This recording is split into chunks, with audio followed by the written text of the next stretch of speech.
Comienza FH Almería Radio, el informativo diario para triunfar en agricultura.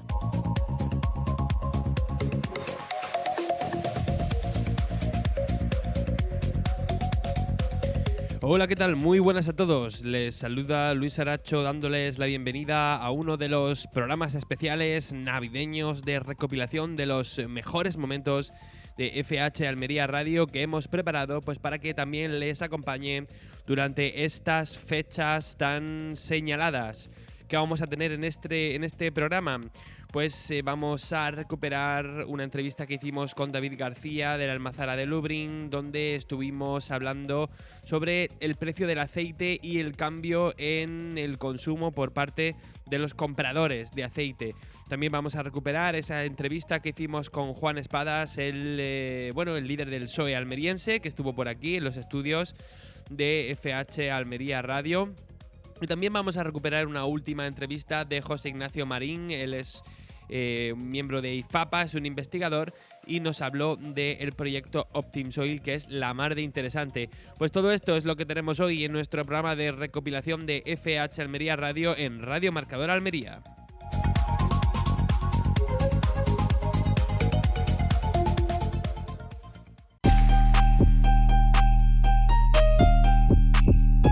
Estás escuchando los mejores momentos de FH Almería Radio. En Radio Marcador. En Agroiris ya hemos vivido 30 años junto a ti y junto a esta tierra que tanto nos da a todos. Por el pasado, el presente y por lo que queda por llegar, desde esta empresa os deseamos a socios, trabajadores, clientes y colaboradores feliz Navidad y un próspero año 2025. Agroiris, 30 años siendo fieles al campo. En LB Servicios Inmobiliarios te ayudamos a vender tu casa, a comprarte otra nueva o si necesitas encontrar un invernadero o finca rústica, también lo encontramos. Somos tu agente de confianza y buscamos en todas las agencias lo que necesites. LB Servicios Inmobiliarios en calle Hermanos Espinosa 56, Santa María del Águila, o llámanos al 950 93 65 56 o al 663 90 56 69. ¿Sí? Hola, Rocío. Oye, me estaba preguntando, ¿qué hacéis esta Nochevieja? Esta Nochevieja, no sé, como todos los años, aquí en casa. Vamos a ir a la fiesta cotillón de la Mala Pécora Almerimar. Mira, pincha Ángel Palomo, con la música de nuestra vida, vamos, la de siempre. ¿Os apuntáis? Pues me parece genial. Sí, esta Nochevieja esperamos a nuestros hijos en la Mala Pécora, en Almerimar. Fin de año en la Mala Pécora. Reserva tu mesa.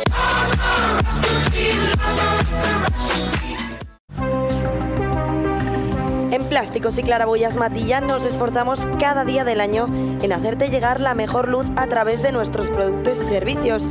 Por eso te invitamos a cambiar la claraboya fija de tu dúplex por una de apertura con manivela o eléctrica. Encuéntranos en nuestras instalaciones del Polígono Sector 20 o visita nuestra web www.plásticosmatilla.com. En Sandía, Rixzuan. Polinización y producción en cada ciclo. Tigriño para ciclo temprano. Coralciño para ciclo medio. Y gatiño para el ciclo tardío. En Rixzuan cubre todos los ciclos. Recuerda, tigriño, coralciño y gatiño de Rixzuan. Tú eliges el momento. Nosotros te damos la mejor opción. Rixzuan. Calidad en cada ciclo de cultivo. Atención agricultor, la seguridad de tu invernadero se ha convertido en una de tus principales preocupaciones y en Sanfelec estamos empeñados en ofrecerte soluciones tecnológicas eficientes y adaptadas a tus necesidades y posibilidades. Estudiamos tu caso y te proponemos sistemas de seguridad personalizados, ya sea un sistema de cámaras o una simple alarma, todo esto sin cuotas. Consulta con nosotros en el 643 58 70 72 y además pregúntanos por nuestro sistema patentado para el ahorro de entre un 30 y un 80% en el consumo eléctrico de motores. Riega y sulfata a la vez, ahorra en tu factura de la luz. Sanfelec Almería, libertad y tranquilidad para ti y tu invernadero. Vamos ahora con una entrevista y es que hemos podido leer durante todo el fin de semana en la prensa que los precios del aceite de oliva pues están sufriendo una bajada drástica de precios en origen, y también pues hemos podido leer alguna queja de que ese precio pues no se ha trasladado a los supermercados. Para hablar de este asunto tenemos al otro lado de la línea a David García Ramos, que es uno de los dueños, una de las personas que está detrás de la almazara de Lubri'n. ¿Qué tal, David? Muy buenas. Hola, muy buenas, Luis. ¿Qué hay? ¿Cómo estamos? Bueno, muchísimas gracias por sacar este huequecito para hablar con nosotros. Antes de nada, cuéntanos un poco quiénes sois en la almazara de Lubri'n, cuánto tiempo lleváis dando servicio, a qué os dedicáis exactamente, para que te conozcan un poco los oyentes. Pues bueno, Luis, nosotros somos una empresa familiar, que somos 4 hermanos, un padre y una madre, y ya empezó mi padre hace casi 50 años haciendo aceite en una almazara de las antiguas, de las de rulo y de las de capacho, y ya en el 2000 nos trasladamos aquí a una nave más moderna, que todo va por acero inoxidable y va todo mucho más controlado en nuestro Lubri'n de siempre. Bueno, ya habrás podido escuchar la introducción. Está en algunos periódicos digitales este tema sobre la bajada de precios en origen. Entonces quería acudir a una fuente original. ¿Tú puedes confirmarnos que el precio del aceite de oliva en origen está bajando? Sí, Luis. El granel, la realidad es que ha bajado, como tú dices, de una manera drástica, pero al final es como información. Igual que subió muy de golpe, ha bajado muy de golpe.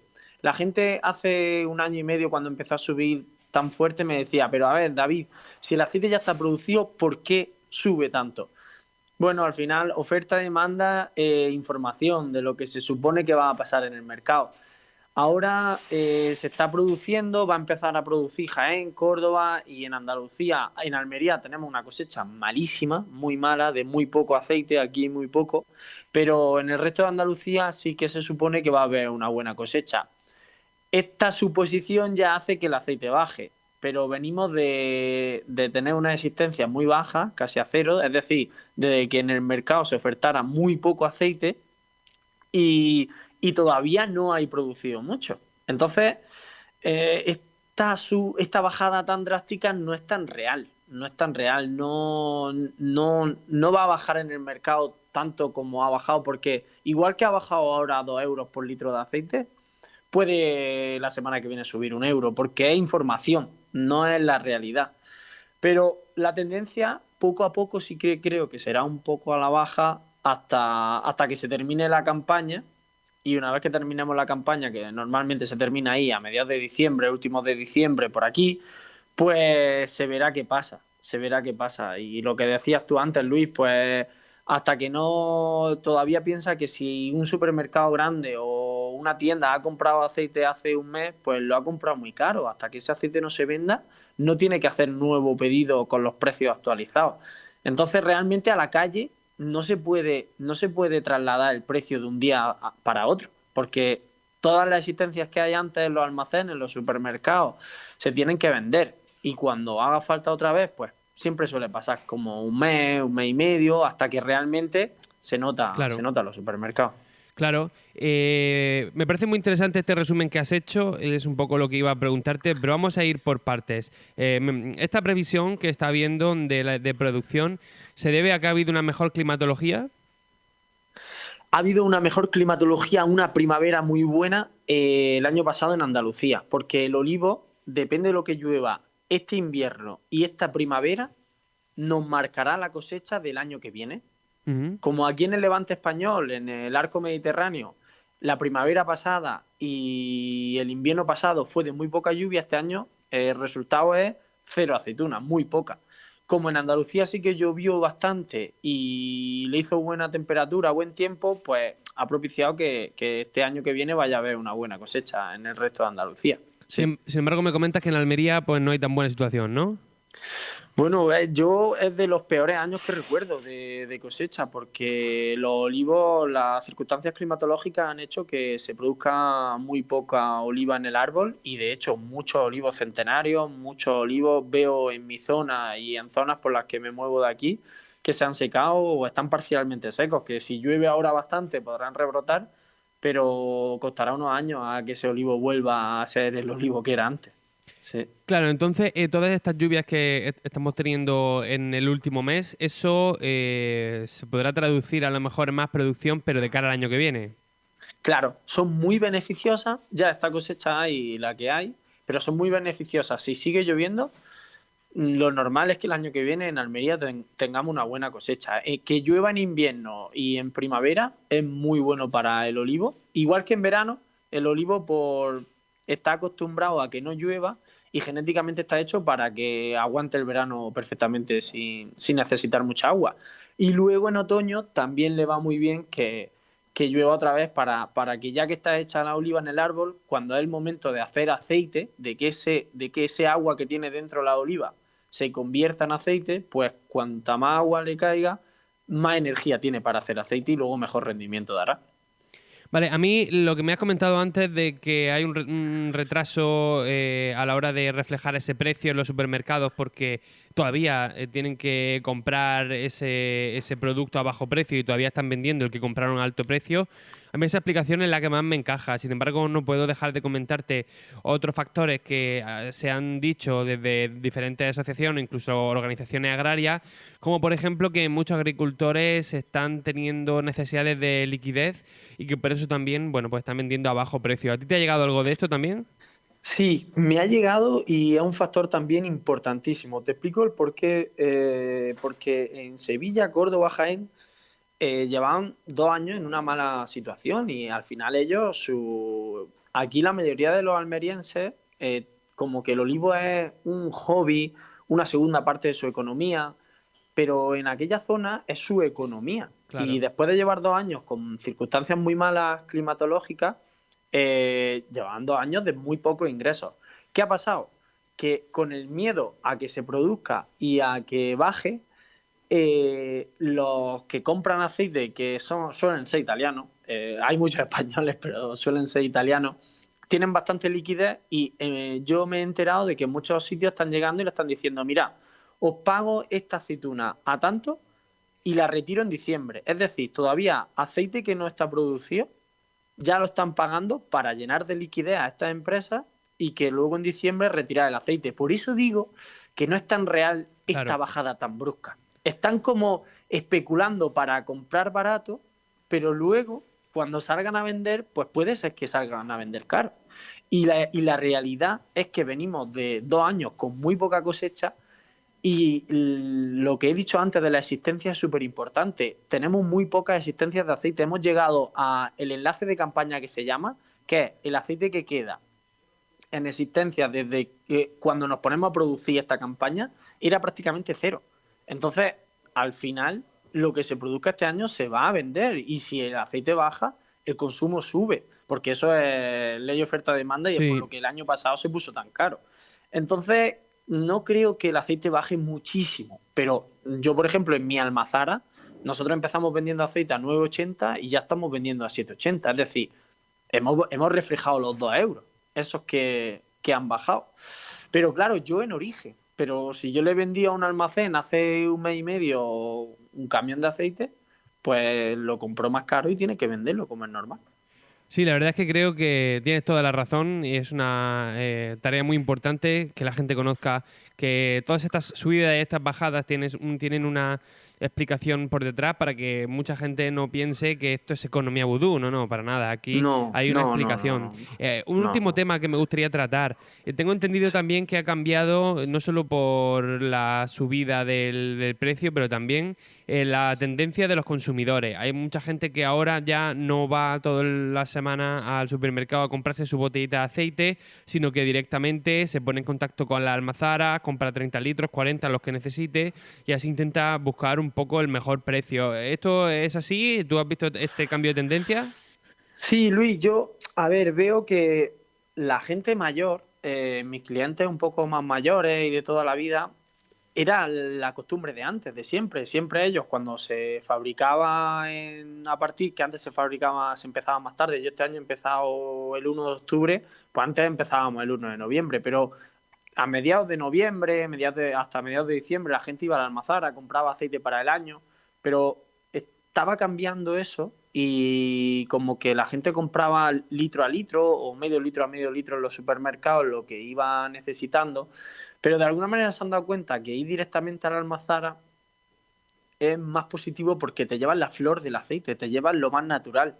Lo que llega al supermercado, habrá un montón de marcas, miles, que lo harán súper bien y que cuando compras un aceite te lleva un aceite muy bueno a casa, pero en los lineales creo que pasan muchos productos, pero yo solo entiendo de aceite realmente.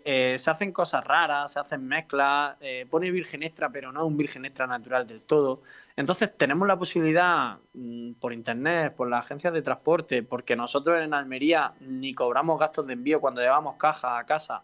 Se lo ponemos muy fácil a nuestros clientes para que coman un producto súper natural y súper bueno en su casa. ¿Que tienen que comprar una cajita? Pues sí, tienen que comprar una caja, pero el aceite aguanta un montón de tiempo, es un conservante natural porque no se reproducen las bacterias dentro y nunca se va a poner malo. Entonces sí que es bueno comprar aceite para el año, no más del año, porque va perdiendo propiedades buenas como antioxidantes, sabor, aroma, va perdiendo propiedades buenas para nuestro cuerpo, pero nunca se va a poner malo. Entonces comprar aceite bueno de almazara para el año yo creo que es una buena elección para el consumidor.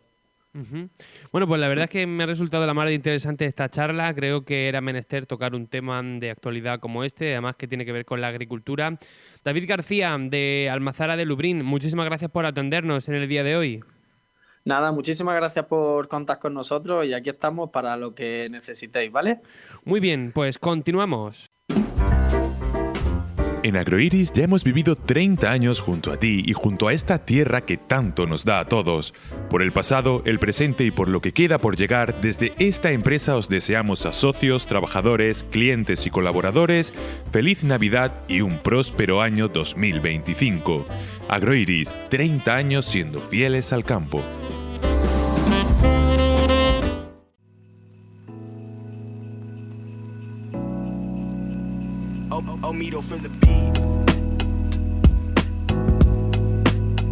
Así ha sonado 2024 en FH Almería Radio.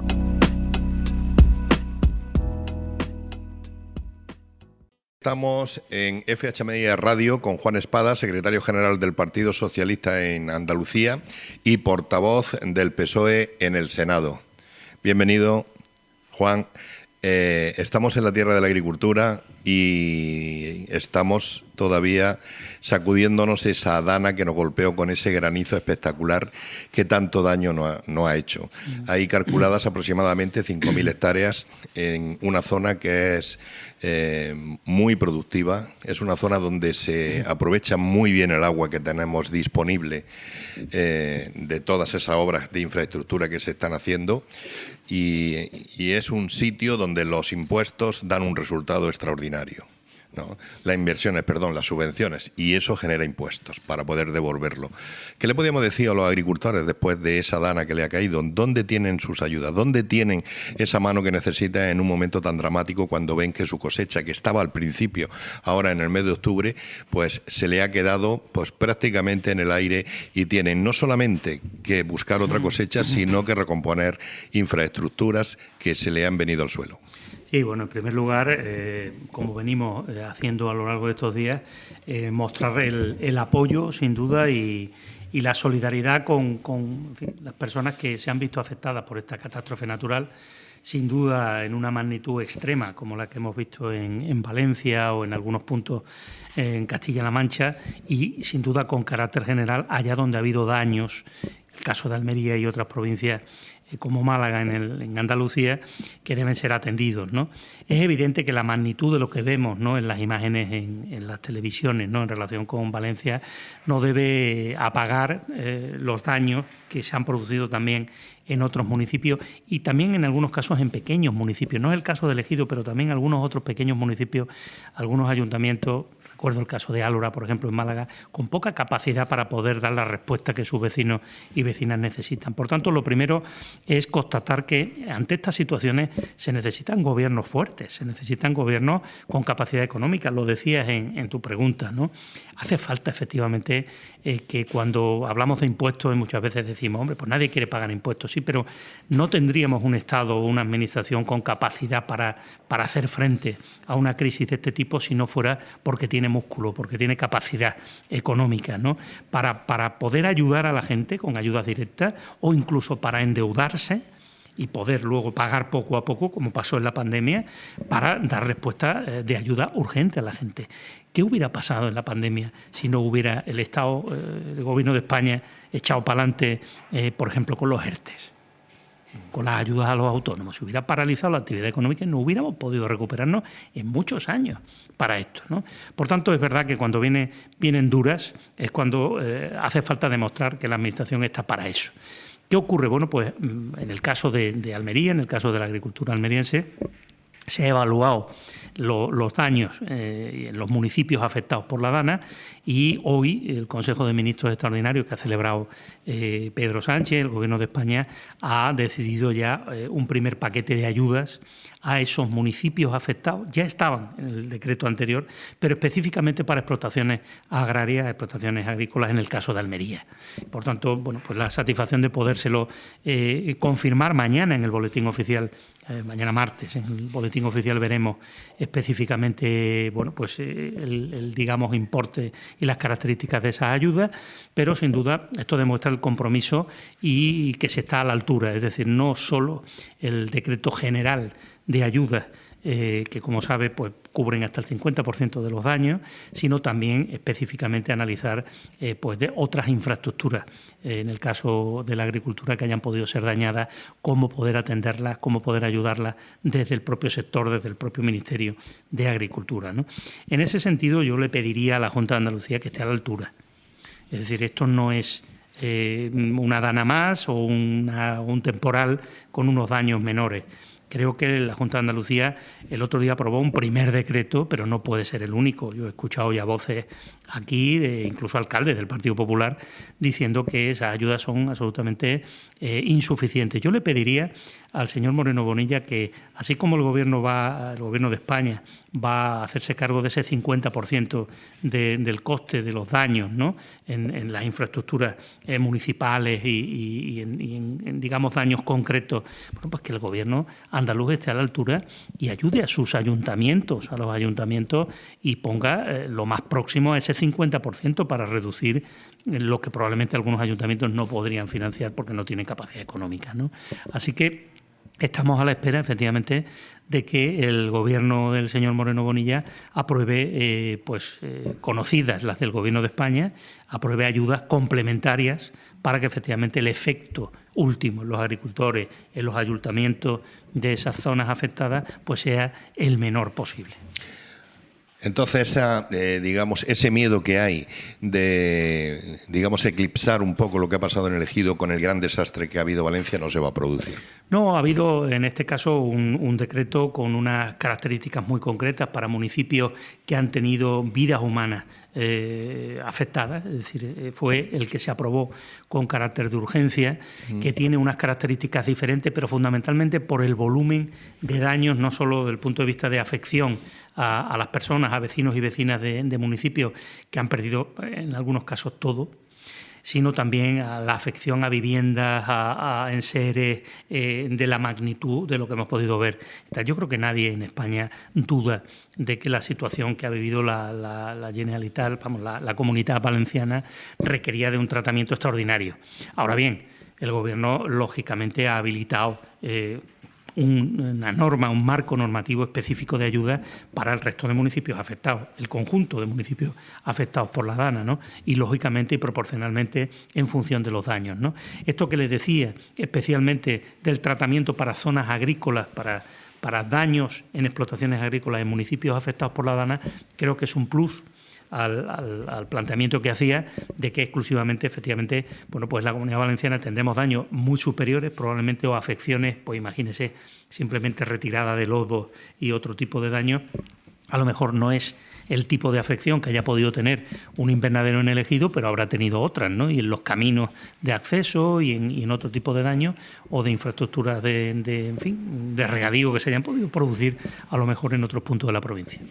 Bueno, dejándonos ya el tema de la nada, que yo creo que está suficientemente explicado, me gustaría aprovechar su presencia aquí en los micrófonos de FH Radio para preguntarle otro tema que aquí suscita debate, pero no de ahora, de hace muchísimo tiempo. La migración es necesaria para la mano de obra y para desarrollar el trabajo que se desarrolla en los invernaderos. Sin duda. Tan difícil es conseguir que esa migración esté regulada, porque el temor que hay es que aquí entra todo el mundo. Evidentemente viene gente con unas enormes necesidades que tiene que venir porque la vida le va en ello, y también viene en medio de toda esa gente que genera, digamos, intranquilidad. Pero es evidente que hacen falta, porque si no fuese por toda esta gente que llega de otros países, pues no se podría desarrollar todo el trabajo necesario para que Almería fuera lo que es en agricultura, es evidente. Pero esa petición para conseguir que no tengamos el espectáculo de las pateras en las costas de Almería, en las costas de Granada permanentemente, eso es tan difícil de conseguir. Pues mire, en primer lugar, hay que reconocer que los fríos son, digamos, un reto y son una cuestión que no es exclusiva ni de España ni de las costas españolas. Ocurre en otros países del Mediterráneo, como sabemos, y también en otros países a nivel mundial. Es decir, que en los debates que vemos, ¿no?, recientemente en las elecciones estadounidenses y en algunos otros lugares, este tema es un tema muy presente, ¿no? En el ámbito de nuestro país, en donde somos frontera en el sur de Europa, requiere de una política comunitaria, una política de la Unión Europea pues más fuerte. Es decir, por ejemplo, fue una de las prioridades de la presidencia española de la Unión Europea en el último semestre del año pasado, y bueno, pues se alcanzaron una serie de acuerdos en materia migratoria que se tienen que desarrollar, que van justo en línea con lo que usted plantea.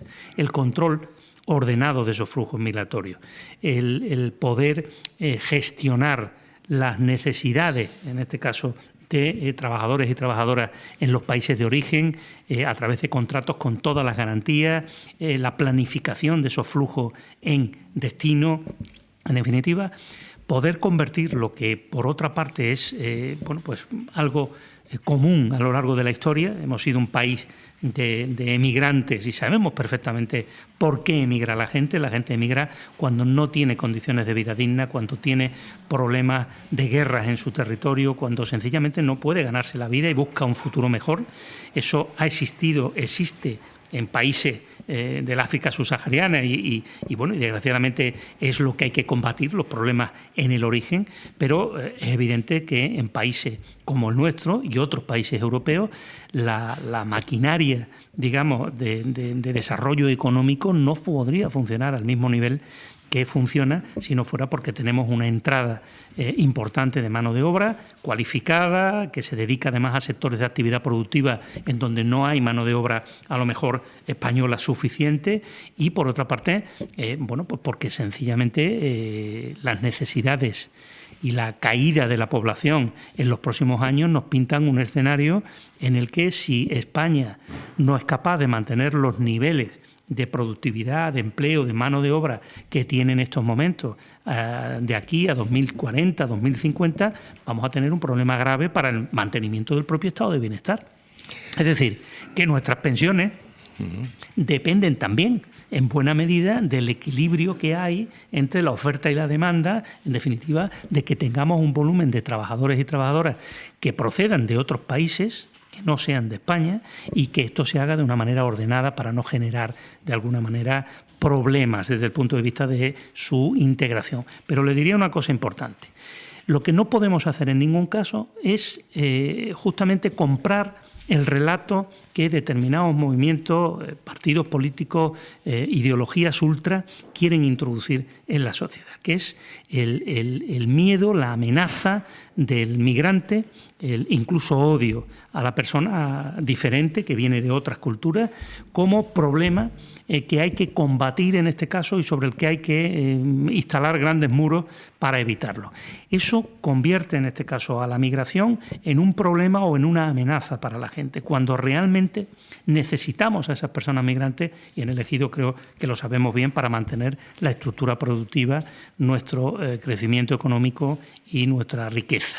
Así que debemos mantener el equilibrio entre gestionar bien esos flujos y sencillamente también atender de forma digna a las personas que vienen aquí y que anhelan, un trabajo, unas condiciones de vida y poder digamos, conformar una familia o vivir de forma ordenada y adecuada. Creo que es un reto, como usted dice, las imágenes de las pateras llegando a las costas, las vidas humanas que se han quedado en el estrecho, no es el escenario en el que debamos movernos ni queramos. Es evidente que hay que trabajar con los países de origen, que hay que frenar a las mafias. Es decir, hay muchas cosas que hacer, debemos hacerlas con el amparo y el paraguas de la Unión Europea. Esto no es sencillamente una política que deba ejercer solo y exclusivamente España.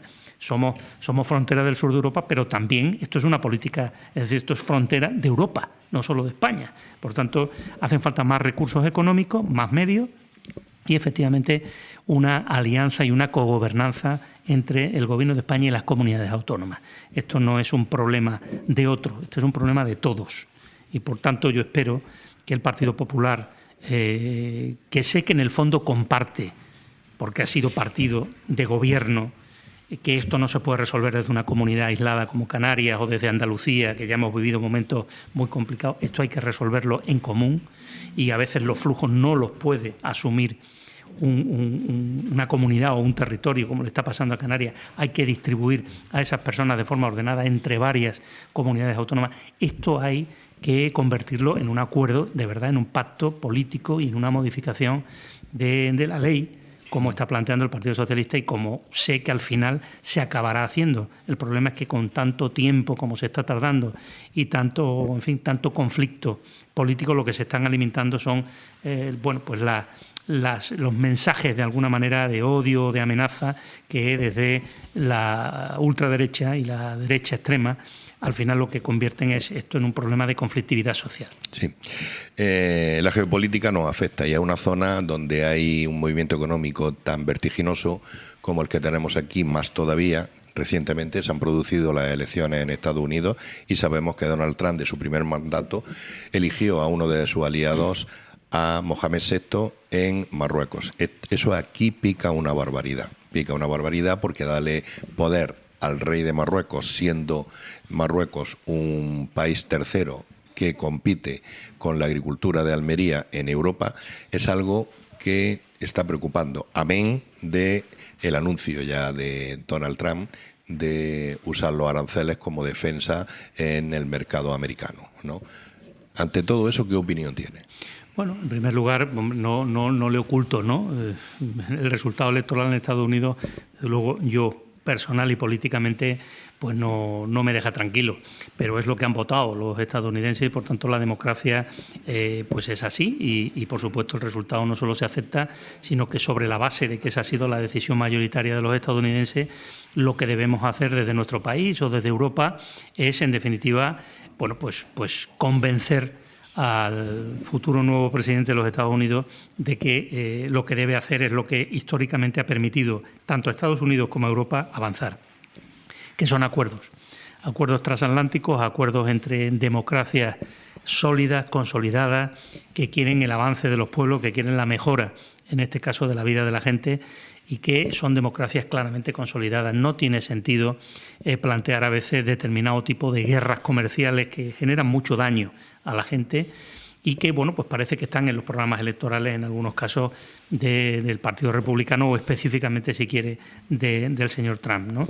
Yo espero que podamos llegar a tiempo para sentarnos en una mesa y poder negociar y acordar desde la Unión Europea, además, no solo desde España, con Trump el tema de los aranceles, por ejemplo, y del daño que esto puede generar a algunos sectores de actividad de nuestro país, desde luego de Andalucía.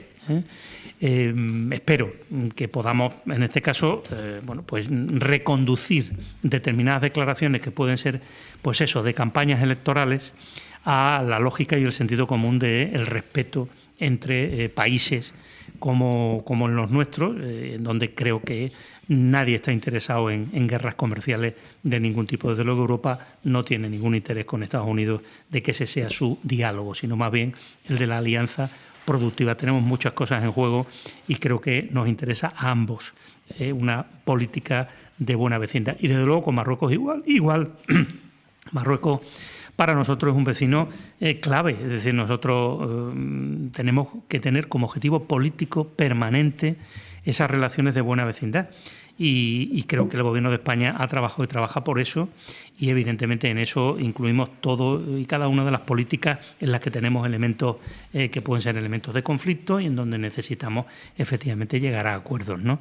Siempre el acuerdo es mejor que un conflicto o que una desavenencia que genere daños a terceros y daños a la cadena, a la parte más débil de la cadena, en este caso que pueden ser agricultores en un momento determinado con sus productos. Y la última pregunta ya para terminar, y aprovechando la presencia de una persona de tanto rango del Partido Socialista, me gustaría hacerle una pregunta que pudiera parecer capciosa, pero por lo menos a mí personalmente, que llevo ya 30 años de periodista, me gustaría que una persona de su talla me la respondiera. ¿Cómo es posible que en el poniente almeriense lleven 34 años perdiendo poder y no hay atisbos de que el Partido Socialista empiece a ganar por ningún sitio? Ya no me meto en la capital, que también, pero lo que es el poniente almeriense, y en el caso del Ejido, desde el año 90. ¿A qué se debe? ¿No cala el mensaje? ¿No hace falta el mensaje socialista? El mensaje socialista está lejos de lo que quiere la gente de aquí. ¿Qué es? Pues no es mala pregunta, es muy buena pregunta, y se puede imaginar que desde luego el Partido Socialista le ha dedicado y le dedica mucho tiempo a ver exactamente cuáles son las razones, ¿no? A veces cuando me preguntan le digo, mire, probablemente es la misma pregunta que se hacía el Partido Popular en Andalucía, cuando durante 37 años perdía elecciones una tras otra. Y bueno, pues nos decía que era porque el Partido Socialista tenía aquello, lo otro y tal y que cual. Bueno, lo recordamos todos, ¿no? Lo cierto y verdad es que llegó un momento en que se produjo la alternancia, ¿no? Por circunstancias políticas, por cierto, curiosas. No nos podemos olvidar de que en 2018 el Partido Popular no le ganó las elecciones al Partido Socialista. Al Partido Popular y al señor Moreno Bonilla lo hizo presidente los votos de Vox, en este caso. Pero lo cierto y verdad es que ahora el Partido Popular disfruta de una mayoría absoluta en Andalucía y, por tanto, no solo su legitimidad es indiscutible, sino su mayoría, ¿no? Nosotros tenemos que hacer el mismo análisis que hizo el Partido Popular en su momento durante 37 años. Es decir, ¿por qué en determinados municipios no gobernamos desde hace muchos años? Si es exclusivamente una cuestión de que no presentamos el mejor proyecto, que no conectamos con las necesidades o las demandas de la gente, que no somos la alternativa en la que vean claramente una mejora de sus vidas, de sus condiciones de vida. Yo creo que tenemos que hacer un ejercicio de pedagogía muy importante, porque lo que a mi juicio es indiscutible es el deterioro y la frustración de expectativas que hay respecto a cuestiones clave para la vida de la gente a la hora de decidir su voto, que se está produciendo en territorios que llevan muchos años gobernados por la derecha. Y me refiero claramente a municipios como puede ser perfectamente en el que estamos, o, en fin, Roqueta, Almería Capital lo ha dicho, ¿no? 3 municipios grandes en donde se decide un muy buen nivel de voto, no solo para sus municipios y quien gobierna sus ayuntamientos, sino también para la comunidad autónoma, para Andalucía, ¿no? En ese sentido, yo invitaría a los almerienses a que hicieran un análisis respecto a su situación, su opinión respecto a servicios públicos básicos en los que le da la vida, por ejemplo, la sanidad, por ejemplo, la educación pública o la dependencia, la vivienda, por ejemplo, o determinadas cuestiones en donde consideren realmente si el depósito de confianza que han hecho durante años en la derecha y en el Partido Popular realmente se ha convertido en una mejora real de sus vidas, o perciben, como por otro lado los datos avalan, el que la desigualdad cada vez es más grande en un territorio como este. Es decir, que los ricos cada vez son más ricos y que los pobres cada vez son más pobres. ¿Sabe cuál es la dificultad? Que el Partido Socialista pierde en esos municipios porque cada vez vota menos gente, la participación es más baja. Por tanto, la gente parece que ha tirado la toalla respecto a que probablemente no apoya ya esas políticas y al Partido Popular, pero no encuentra a un Partido Socialista que considere que tendría la fuerza de poder ganar y cambiarlo. A veces es que no nos dan ni la oportunidad de poder intentar plantear esa alternativa, ¿no? Yo no me voy a justificar, sé que por nuestra parte debemos ofrecer equipos, liderazgos más atractivos, personas que realmente empaticen o que sean vistas por los ciudadanos como personas capaces de plantear una alternativa al PP y a la derecha aquí. Es nuestra responsabilidad. Esas serán las candidaturas que planteemos en los próximos ejercicios electorales que tengamos, pero por otro lado creo que es claro esta máxima que se dice de que las elecciones las pierde el que gobierna, generalmente no las gana la oposición, y por eso yo pongo mucho el foco en que aquellos que van a votar, cuando llevan 20, 30 años incluso teniendo la misma fuerza política, valoren qué está ocurriendo realmente en su municipio. Quién realmente está ganando y quién está perdiendo con gobiernos de estas características. Las elecciones las pierde quien gobierna, excepto Pedro Sánchez. Bueno, Pedro Sánchez, las últimas elecciones en este caso, consiguió 1 millón de votos más que en las anteriores, no consiguió tener la mayoría para gobernar sin apoyo, pero es el presidente y el Partido Socialista el único que parece ser capaz en este país de llegar a acuerdos en el Congreso de los Diputados para gobernar con suficiente respaldo parlamentario. Si el Partido Popular hubiera tenido esa capacidad de diálogo o de acuerdo parlamentario, estaría gobernando y el señor Feijóo sería presidente. El problema es que el Partido Popular o consigue la mayoría para gobernar solo o no gobierna porque es incapaz de dialogar con otros, ¿no? La democracia es dialogar. La democracia es llegar a acuerdos, la democracia es saber que cada uno vota a quien cree que le satisface más o cree que le va a dar respuesta a sus necesidades, ¿no? Y en cada territorio de España, como España es un país diverso, pues hay distintas, en este caso, fuerzas políticas con mayor respaldo electoral, en el País Vasco unas, en Cataluña otras, en Galicia, en Andalucía, y tenemos que ser capaces de compaginar en unas elecciones generales todos esos intereses territoriales que configuran en fuerzas políticas en el Congreso de los Diputados, y hasta ahora ha sido el Partido Socialista y el presidente del Gobierno el que ha sido capaz de conciliar esos intereses, ¿no? Por tanto, esa es la democracia, nosotros la respetamos, la aceptamos, y en el caso de Andalucía lo que pediré en su momento cuando lleguen las elecciones autonómicas es que la gente reflexione si está mejor o peor que hace 6 años y si lo que de verdad le importa, insisto, sus servicios públicos y lo que nos hace iguales entre los ciudadanos o lo que nos da oportunidades para avanzar o desarrollar a nuestros hijos o a las personas que queremos, realmente retrocede o avanza. Juan Espada, secretario general del Partido Socialista en Andalucía y portavoz del PSOE en el Senado. Muchísimas gracias por habernos hecho esta visita. Venga usted cuando quiera. Ya ha visto que tenemos preguntas de sobra que hacerle porque queremos saber más cosas de lo que ustedes proponen. Y hasta la siguiente. Un placer. Muchas gracias. Estás escuchando los mejores momentos de FH Almería Radio. En Radio Marcador. En Agroiris ya hemos vivido 30 años junto a ti y junto a esta tierra que tanto nos da a todos. Por el pasado, el presente y por lo que queda por llegar, desde esta empresa os deseamos a socios, trabajadores, clientes y colaboradores feliz Navidad y un próspero año 2025. Agroiris, 30 años siendo fieles al campo. A continuación vamos a hacer una entrevista de uno de esos temas tan interesantes y que tanto nos gustan, que tiene que ver con la investigación, con la innovación y con el IFAPA, con el Instituto Andaluz de Investigación y Formación Agraria. Tenemos al otro lado de la línea ya, preparado para contestar a nuestras preguntas, a José Ignacio Marín, que es investigador del IFAPA en el Centro de la Mojonera, en el área de protección vegetal sostenible. Hola, ¿qué tal? Muy buenas. Hola, buenos días, Luis. Un placer. ¿Todo bien? Bueno, muchas gracias por atendernos hoy. Vamos a hablar del proyecto OptimSoil, que trata de optimizar la eficacia y las condiciones para llevar a cabo lo que conocemos como biosolarización en invernaderos de Almería. Estamos hablando de que esta biosolarización pues es una de las pocas alternativas que ahora mismo tienen los agricultores a la fumigación química del suelo, que es lo que, bueno, pues de un tiempo a esta parte o históricamente siempre se ha hecho, y que, como ya sabemos, pues cada vez tiene más restricciones por parte de la Unión Europea. Entonces, esta biosolarización pues permite aprovechar la biomasa generada por los restos de matas que deja el cultivo al finalizar, los entierra, se descomponen en el propio suelo del verano y pues esta descomposición crea una condición desfavorable para, pueden ser algunos patógenos, hongos, nemátodos y además pues también mejora lo que sería el contenido de materia orgánica del suelo.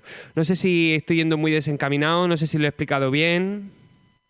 Luis, vas totalmente acertado. Creo que estás haciendo una introducción impecable de esta práctica de biosolarización. Bueno, y desde el IFAPA lo que estáis haciendo es evaluar 4 cultivos como posible rotación a la hora de generar esta biomasa, ¿no? Cuéntanos un poquito cómo empieza, exactamente de qué trata el proyecto OptimSoil, cómo empieza, cuéntanos un poco. Mira, Luis, pues mira, el proyecto OptimSoil es un proyecto que viene financiado por la Agencia Estatal de Investigación, ¿vale? Este es un organismo dependiente del Ministerio de Ciencia, Innovación y Universidades y se encuadra dentro de la línea prioritaria de investigación de manejo integrado de plagas y enfermedades, ¿vale? Entonces, OptimSoil viene a ser el acrónimo de esa optimización de la biosolarización para aumentar la salud del suelo de los cultivos hortícolas protegidos, ¿vale? Este es un proyecto que nosotros comenzamos a trabajar el 1 de septiembre de 2023, ¿vale? Se va a prolongar hasta el 31 de agosto de 2025. Dispondremos seguramente de un año prorrogable, puesto que hubo un retraso en el inicio de nuestros trabajos. Y bueno, tú ya bien hacías esa introducción de en qué consiste esta práctica de biosolarización, esta incorporación de material fresco, materia orgánica fresca, junto con una solarización. Creo que esta es una práctica más conocida a lo mejor en el campo almeriense y fruto de esa incorporación de la materia orgánica, pues sabemos que se crean esas condiciones adversas a las que tú ya te referías para controlar algunos de los patógenos que puedan estar presentes en nuestros suelos, a la vez que reporta una serie de beneficios de cara a la fertilidad y a la propia salud de los suelos, ¿vale? Incrementando ese nivel de materia orgánica, mejoramos así la estructura del suelo, bueno, una serie de beneficios que ya venimos determinando a lo largo de las últimas décadas, pues tanto desde el IFAPA como desde el Grupo de Investigación AGR200 de la Universidad de Almería, ya venimos trabajando tiempo atrás en esta práctica de biosolarización de suelo, ¿vale? Viendo que es una alternativa viable y eficaz para el control de un amplio espectro de patógenos que puedan estar presentes en nuestros suelos, ¿vale? De aquí, del sureste peninsular.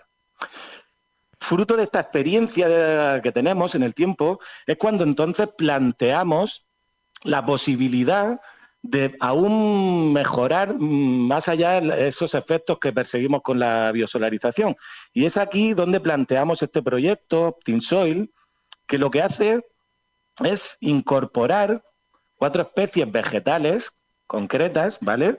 Son especies vegetales que presentan unas propiedades biocidas, podemos decir, ¿vale? Sí. En su composición de los tejidos vegetales presentan unos compuestos que al descomponerse, ¿vale?, darán lugar a una serie de sustancias que van a tener ese poder biocida para controlar patógenos, sean nematodos, sean hongos o sean bacterias.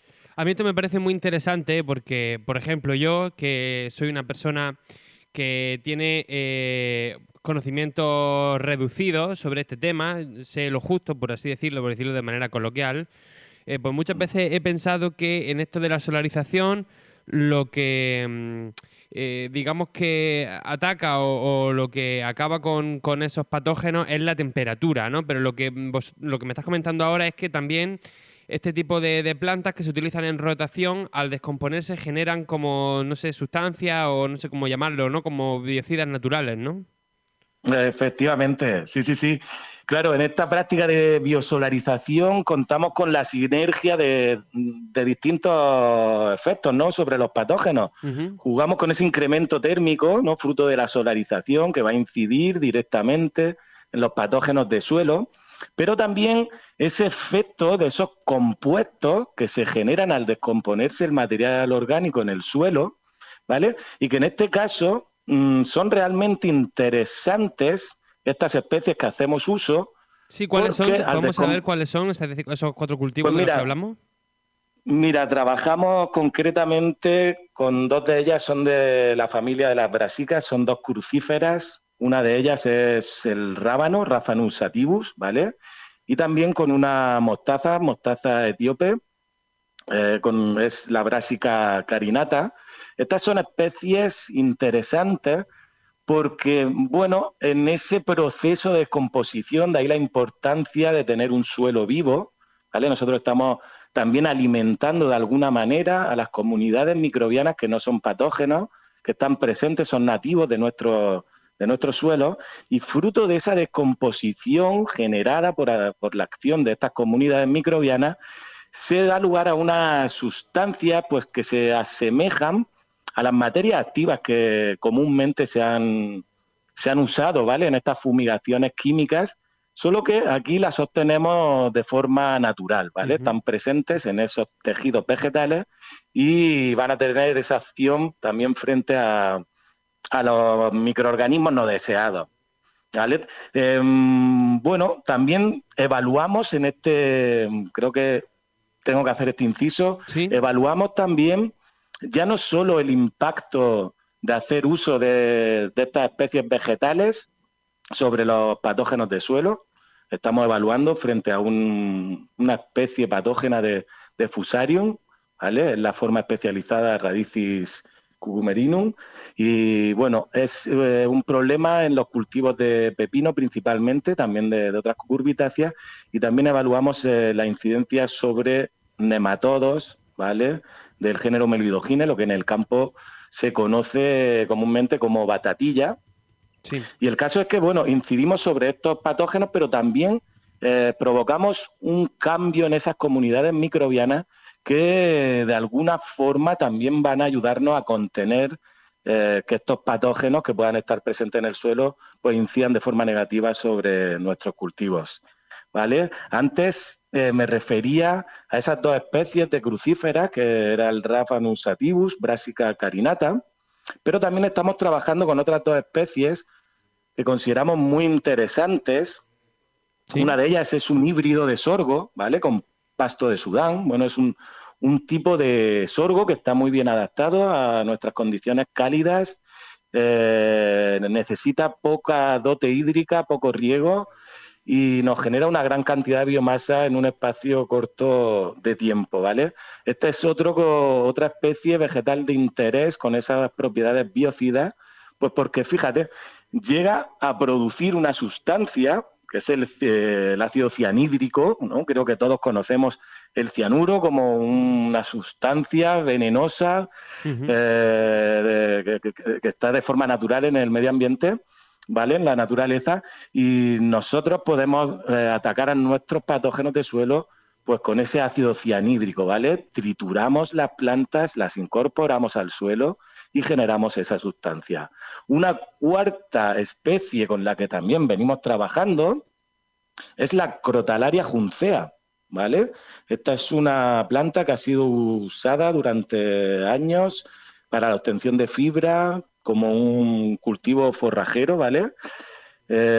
Y tiene especial interés porque, aparte de presentar estas propiedades biocidas, nos va a ayudar también a mejorar la fertilidad de nuestro suelo en el tiempo en el que esta planta esté presente en nuestro suelo, ¿vale?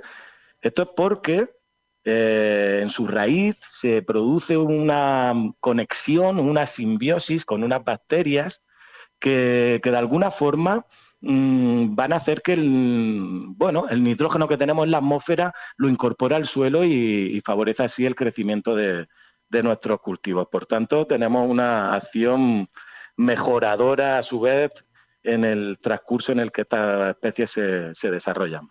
Entonces la idea es que una vez que todo esto llegue a buen puerto, la investigación y haya certeza, la idea es que algunos cultivos, por ejemplo, algunos de los que se plantan aquí en Almería, pues se puedan combinar en los invernaderos con este tipo de plantas y que bueno, pues se vayan haciendo este efecto positivo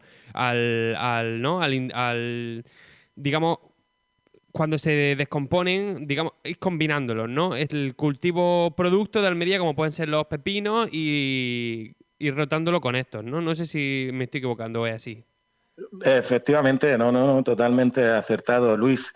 La intención es esa. Bien, bueno, hemos elegido, por ejemplo, estas 4 especies porque, en primer lugar, teníamos que determinar cómo se comportan dentro de los invernaderos, ¿vale? Habrá unos agricultores que puedan precisar hacer uso de una especie u otra en función de sus propios ciclos de cultivo, ¿vale? Sí. Habrá agricultores que necesiten incorporar estas enmiendas orgánicas, esta materia orgánica en una época más fría, y otros que sean el verano, ¿vale? Que es cuando normalmente se vienen llevando a cabo estas prácticas de biosolarización y es cuando necesita tener disponibilidad de ese material vegetal. Nosotros ya vemos que hay unas especies concretas que se nos desarrollan mejor en épocas frías. Estas son estas 2 crucíferas a las que yo me refería, este rábano, la mostaza etíope, mientras que en época cálida vemos cómo el sorgo y esta crotalaria, juncea, se desarrollan muy bien y producen gran cantidad de biomasa en un espacio corto de tiempo, porque una de los intereses es que sean especies de rápido crecimiento para que el agricultor tampoco tenga que dedicar mucho tiempo a la obtención de esta biomasa. Entonces, claro, tiene todo el sentido del mundo. Contamos con que habrá agricultores, y tenemos ya constancia de ello, que llegan a hacer una asociación de cultivos, combinan al final del ciclo de cultivo, de su cultivo principal, con el crecimiento de estas especies en un momento en el que no hay competencia por los nutrientes del suelo y por otros elementos, de manera que a la finalización del ciclo de cultivo pues presentan tanto la biomasa de las propias plantas del cultivo junto con estas especies que el agricultor decide incorporar, ¿vale? Y obtiene esa mayor cantidad de biomasa fruto del crecimiento de estas mismas.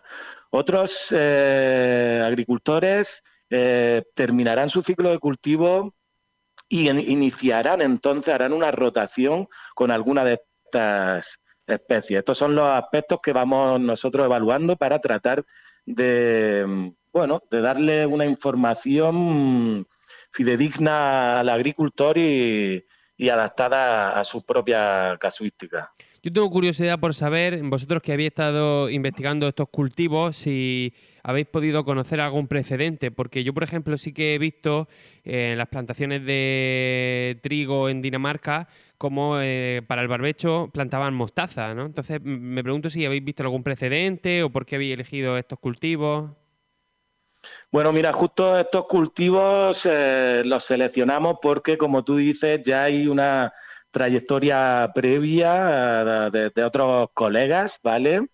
Que vienen trabajando con este tipo de especies por esa composición, ¿no? A la que yo me refería, sí. Esas propiedades biocidas, ¿no? Entonces hay ciertas experiencias, bien sean en cultivos extensivos, pero lo que faltaba era tener una experiencia en profundidad, ¿vale? Evaluando la incidencia dentro de un sistema de producción hortícola protegido, ¿vale?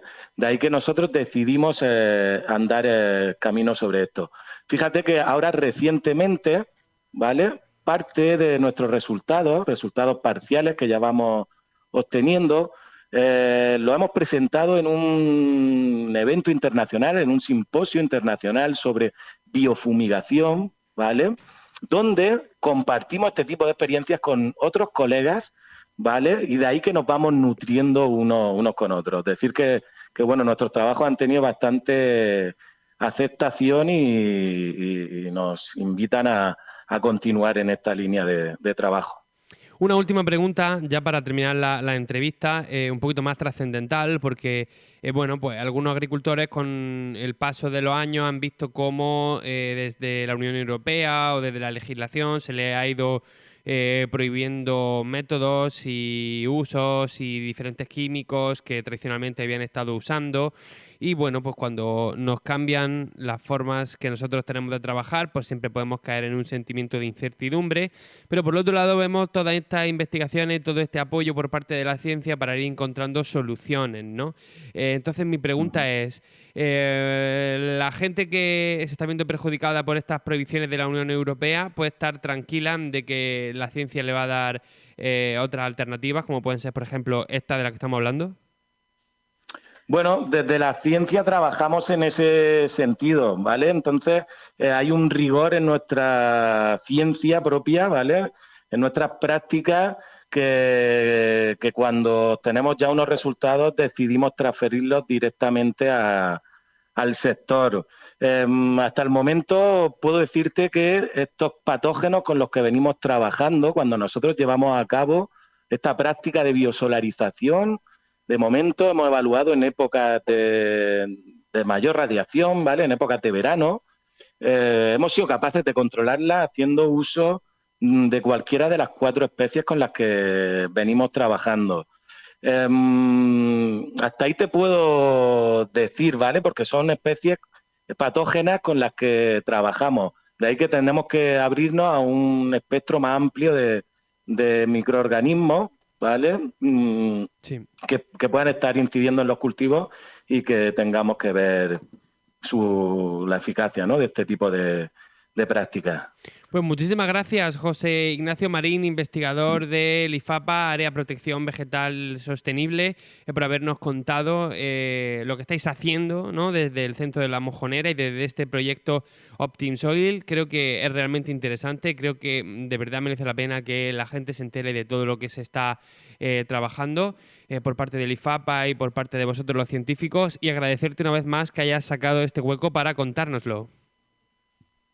Muchas gracias, Luis. Muchas gracias a ti por permitirnos acercar a la sociedad, ¿no?, estos proyectos que en verdad son financiados con fondos públicos y lo que persiguen es mejorar prácticas agrícolas que revierten directamente en los sistemas productivos, ¿vale?, en la propia salud del suelo, en la rentabilidad de estos cultivos, pero también de una forma indirecta, digamos, en la propia salud del consumidor, ¿vale? Pues es quien consume estos productos y quien se beneficia también de la mejora del estado de los sistemas agrícolas y del propio medio ambiente.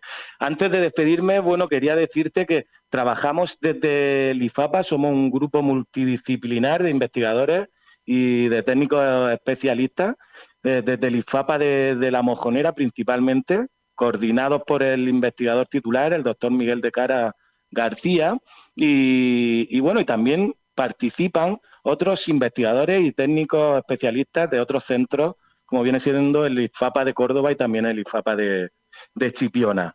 Y nada, con esto, muchas gracias por permitirnos transmitir esta información. Muchas gracias a ti, vamos a seguir muy atentos a este asunto y nosotros continuamos.